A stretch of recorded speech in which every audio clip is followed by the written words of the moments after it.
Hi, second grade. I was working on our game for today. I wanted you to see a fun way to practice your math facts, a pretty easy way to practice your math facts. I'm going to mix these up just a tiny bit so that we have them. Okay, so if I was to take a deck of cards, another card game, and I have them mixed up, and then I pull out the first one, and this is a 2, and then I pull out the next one, and it's a 4. So 2 plus 4 is 6. Now, my goal in this game is to make 10 in 2 or 3 cards.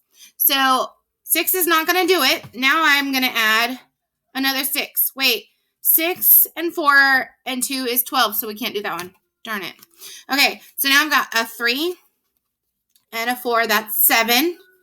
And another 4. 3 and 4, and that's 11. Darn it, that one doesn't work either. All right, now I've got, this is a good one, a 9, but now I have to get something smaller than a 9. I got a 1. 9 plus 1 is 10, so I won that round. But it was because it was in 2 cards. So there you go. That's a fun way to try it. You can add, or you could subtract, and you have to subtract to make a certain number or get 0 or whatever. It's just a fun way to practice your math facts. An easy way to practice your math facts. So we're talking about the story, The Grumpiest Man. So The Grumpiest Man, we did the first part last week where we talked about how he was just yelling at everybody. Anytime anybody walked by, he yelled at them, screamed at them, and everybody was like, man, that guy is grouchy. And it was because he worked during the nighttime and he slept during the day, and it was too loud.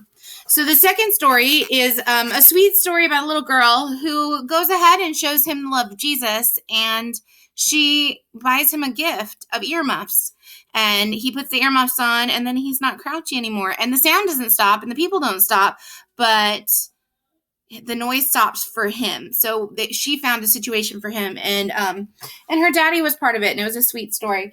In that story, though, there's a couple of words and a couple of things I wanted to talk to you about. The first one is the compound word. So today we talked about words that are 2 separate words that are smushed together. They're called compound words. The first word I thought of was goldfish.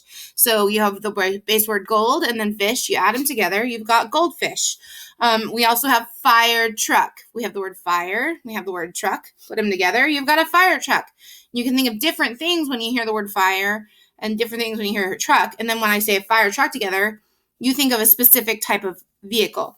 And then there's this word earmuffs. That is a compound word. It's the word ear, and then the word muff, like from muffle, and then we've got earmuffs. So I've got those 3 compound words we talked about written out, and you can see how even though they're separate words, when they're smashed together, they're a compound word, and it's a different word. It means something a little bit different than those other 2.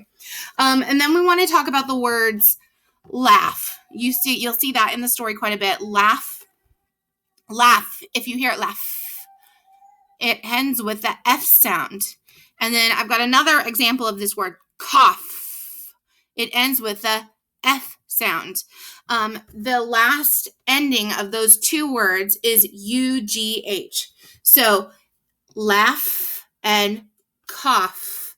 They end with the F, but that UGH makes the F sound. So when you see the UG and the H together, it's usually going to make the F sound. Jace brought up the fact that there's IGH, and that 3 letters makes the I sound. It makes that G and the H silent.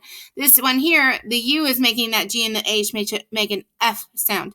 So it's f, cough, laugh. When you read it, that's what you'll see. The next word I wanted to talk to you about, it was just an ending. It's called a suffix. The end of a word is a suffix. So we have the words morning, playing, and swimming. In the word morning, it's part of the word morning, but it has a sound. And then that's can be happening right now, the morning time, or it's a time of day, the morning. And then we have the word playing. The base word is play, and then ing, or swimming. Oh, it got erased a little bit. Swim, and then adding ing. All of the ing sounds makes it happen in the present. So I'm playing, I'm swimming, I'm laughing, I'm crying. That's all happening right now. That suffix is ing, and it means happening now.